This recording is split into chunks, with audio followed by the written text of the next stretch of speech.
Hi friends, आज घेणार आहोत आपण रिकन्सिलिएशन स्टेटमेंट.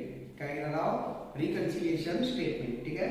जसं की आपल्याला रिकन्सिलिएशन स्टेटमेंट मध्ये त्यांनी तुम्हाला नेट प्रॉफिट दिलेला असतो, प्रॉफिट लॉस मधला नेट प्रॉफिट दिलेला असतो, कॉस्ट शीट मधला आणि खूप सारे हेड दिलेले असतात. त्यावरून तुम्हाला रिकन्सिलिएशन स्टेटमेंट बनवायचं असतं. ठीक आहे. बघा, आता आपल्या एक्झाम्पल मध्ये इथे जे एक्झाम्पल दिलेलं आहे त्याच्यामध्ये त्यांनी तुम्हाला सांगितलं net profit as per financial account. Financial account means profit loss account.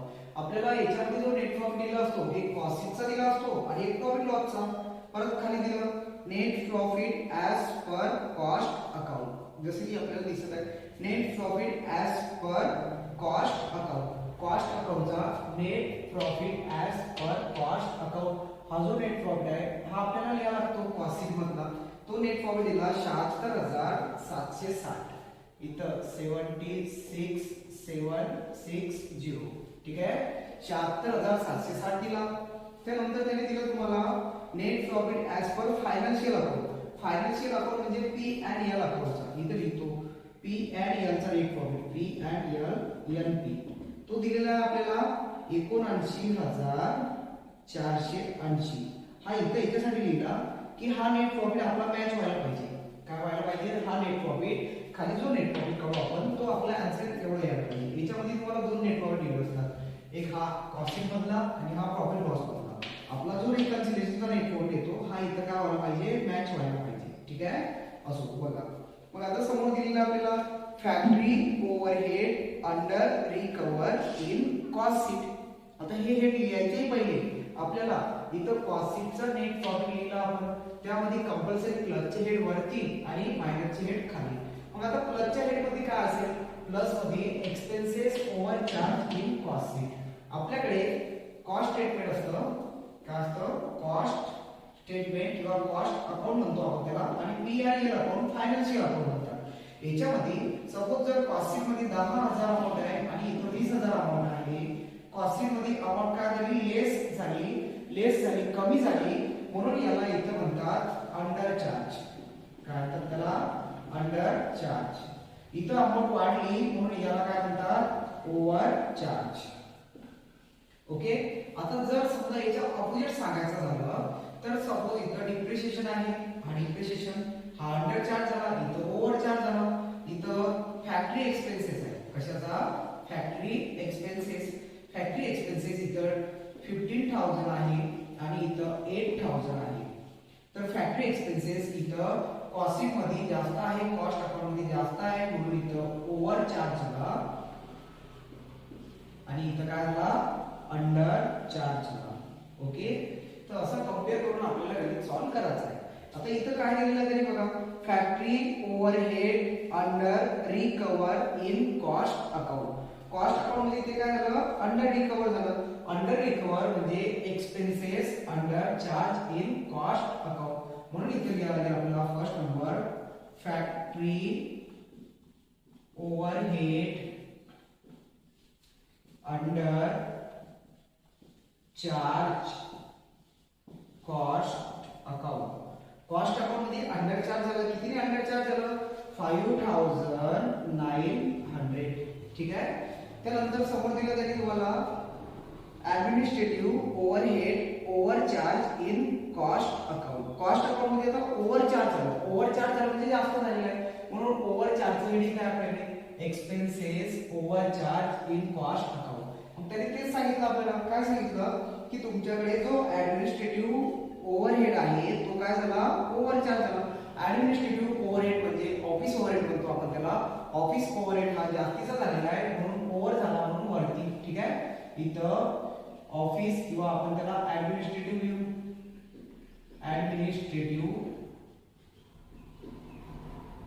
Expenses shortcut मध्ये ऍडमिनिस्ट्रेटिव्ह एक्सपेन्सेस काय झाला? तो ओव्हर चार्ज झाला. काय झाला? Over charge in cost account.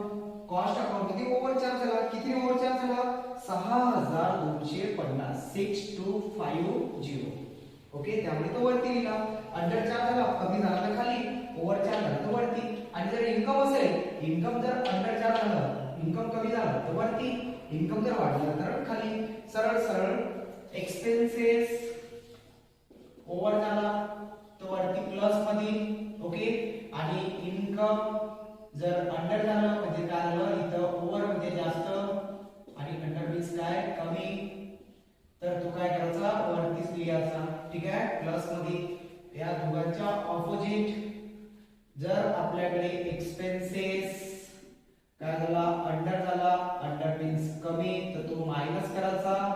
आणि इन्कम जर वाढलं, इन्कम ओव्हर झालं, ओव्हर झालं म्हणजे काय झालं जास्तीचं झालं, तर ते काय करायचं मायनसच करायचं, ठीक आहे.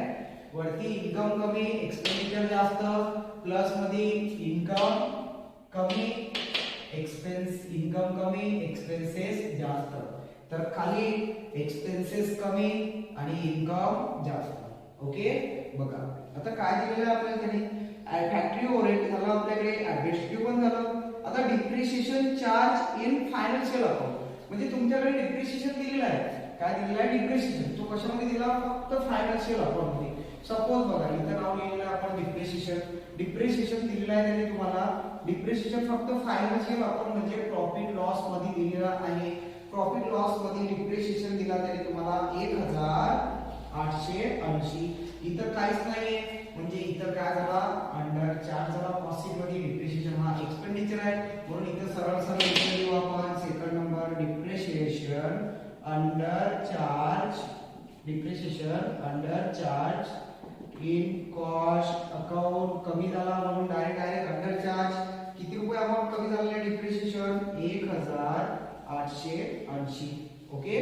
समोर दिलं तरी आपल्याला परत depreciation recover in cost account. आता परत सांगितलं डिप्रिशिएशन रिकव्हर झाला, कुठे रिकव्हर झाला कॉस्ट अकाउंट मध्ये.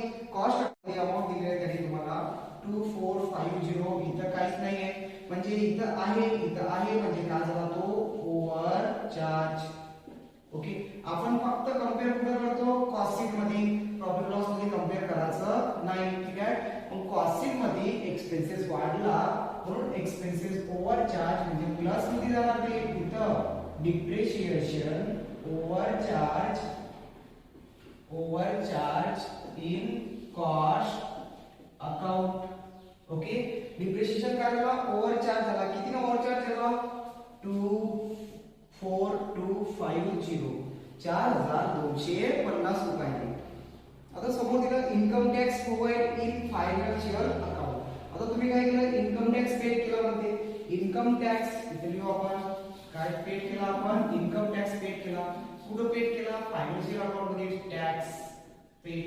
फायनान्शियल अकाउंट म्हणजे कॉस्ट शीट मध्ये नाहीये, कॉस्ट शीट मध्ये नाही. कुठं पेड केला प्रॉफिट लॉस मध्ये. इन्कम टॅक्स किती पेड केलेला आहे 1250. आता मला सांगा इथं कॉस्ट शीट मध्ये नाहीये म्हणजे काय झाला under charge, okay. Cost sheet मध्ये अंडर चार्ज झाला. इन्कम टॅक्स आहे एक्सपेंडिचर आहे, expenditure under charge, expenses under charge in cost account म्हणून इथं थर्ड नंबर. इथं काय लिहू आपण इन्कम टॅक्स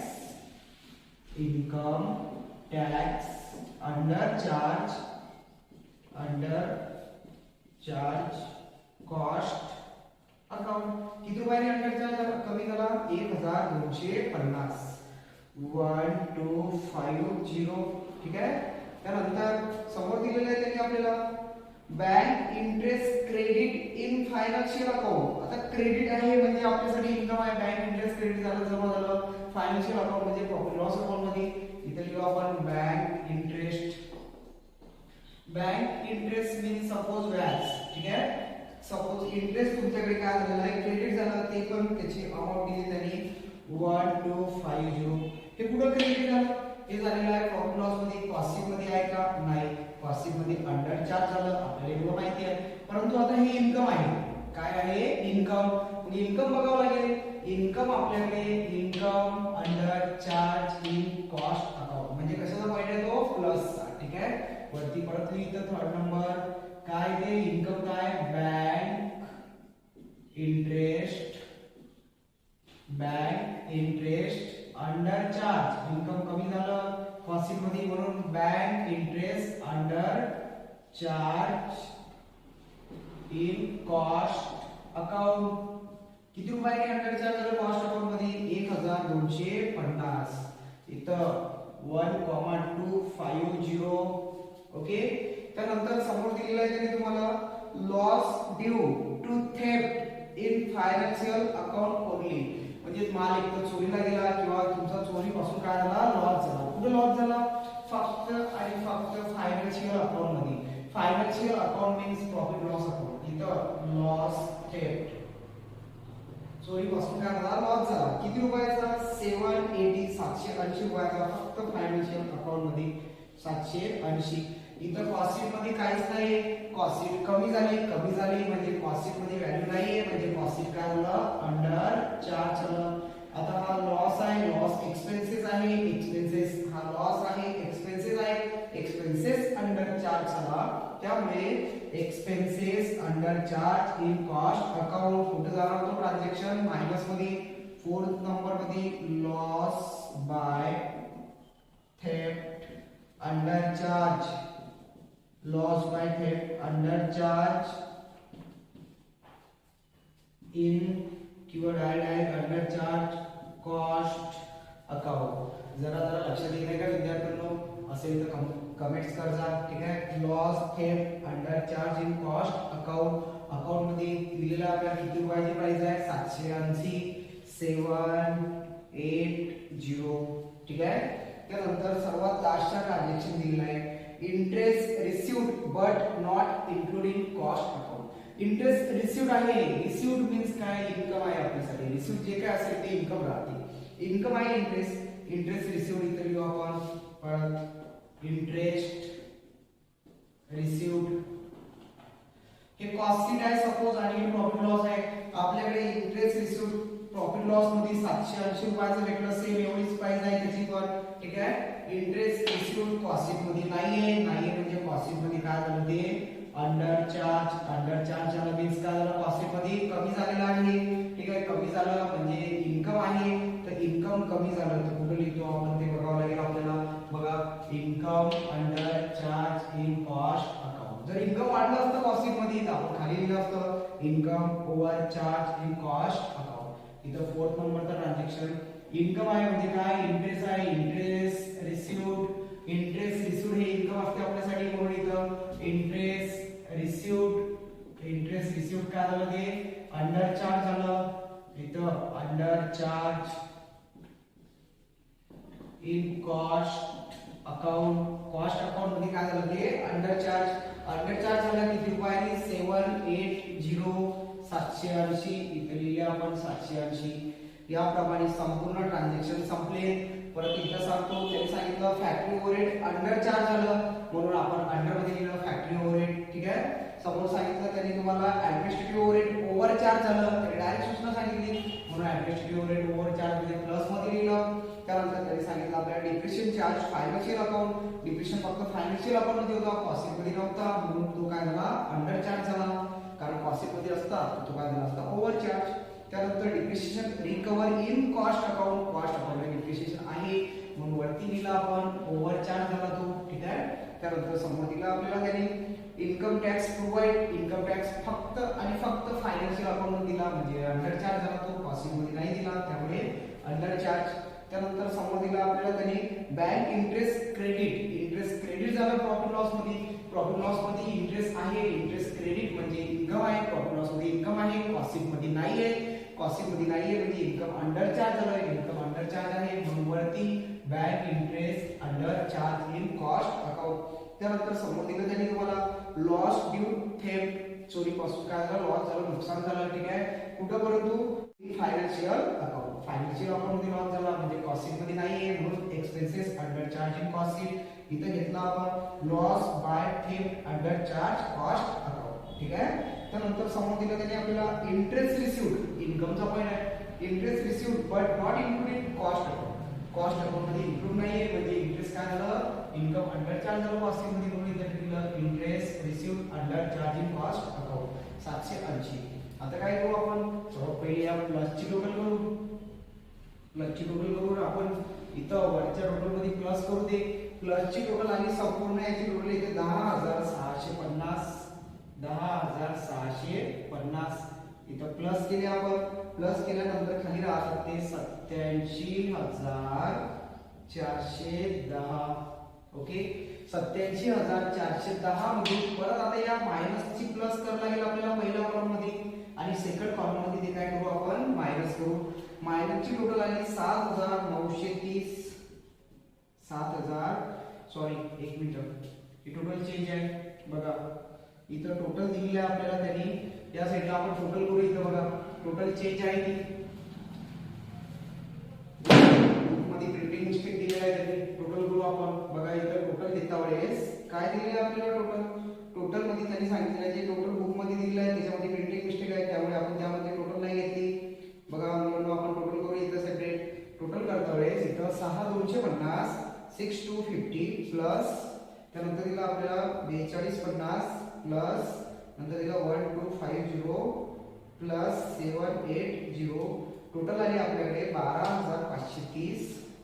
इथं 12,530.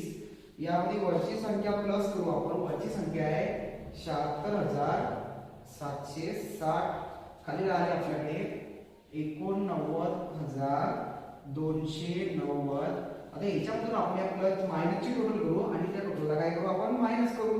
ठीक आहे, बघा आता मायनसची total 5,900 plus 1,880 plus 1,250 plus 780. Total आली आपल्याकडे 9,810. याला काय करू आपण मायनस करू. 89,290 मधून 89,290 मधून आपण त्याला काय करू मायनस करू. ठीक आहे, इथं टोटल राहते आपल्याकडे 79,480. आता आपल्याकडे तुम्हाला सुरुवातीला लिहून दिलेलं होतं नेट प्रॉफिट. बघा इथं 79,480. या नेट प्रॉफिट सोबत तो आपल्याला काय करावा लागतो मॅच करावा लागतो. इथं लिहू आपण स्टार्ट करून net profit as per P&L account. ठीक आहे, नेट प्रॉफिट कशाशी रिलेटेड आहे हा प्रॉफिट लॉस अकाउंटचा. प्रॉफिट लॉस अकाउंटचा नेट प्रॉफिट इथं करू आपण क्लोज. तो त्याच्यासोबत मॅच झालेला आहे म्हणजे आपलं एक्झाम्पल टोटली करेक्ट आहे. हे असं पेपर मध्ये तुम्हाला ओळखावं लागेल. पेपर मध्ये तुम्हाला दोन नेट प्रॉफिट दिले असतील, एक कॉस्ट शीट मधला तो वरती लिहावा लागेल आणि दुसरा जो प्रॉफिट लॉस मधला दिला असेल त्या नेट प्रॉफिट सोबत तुमचा प्रॉफिट मॅच व्हायला पाहिजे. तेव्हा तुम्हाला करेक्ट पैकीच्या पैकी 8 मार्क्स साठी एक्झाम्पल येणार आहे रिकन्सिलिएशन स्टेटमेंट.